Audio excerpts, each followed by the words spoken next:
Hello, my name's Owain Gwynedd. I'm a presenter and a reporter, and here's a taste of what I've done over the past year or so. Owain Gwynedd dwi'n gyflwynydd ac yn ohebydd, a dyma flas I chi o beth dwi wedi bod yn neud dros y flwyddyn dwytha. Alan, how disappointed you looked to be ahead after the first half? Very, I think you look at the possession we squandered. John Joe, if we could start with yesterday, a scoreless draw away to Sunderland.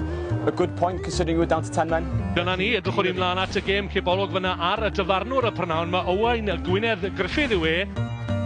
Lawrence Delalio, many will know you as a World Cup winner back in 2003, but you were a World Cup winner a decade earlier. What's the story there?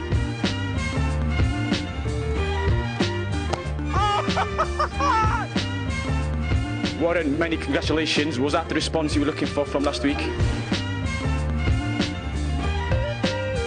Johnny Peacock, world champion, Olympic champion, now European champion. You must be happy.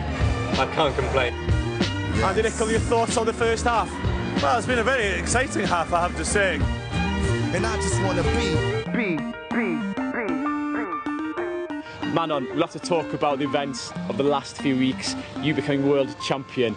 Have you come back down to earth yet? Just about. It has been a pretty crazy year.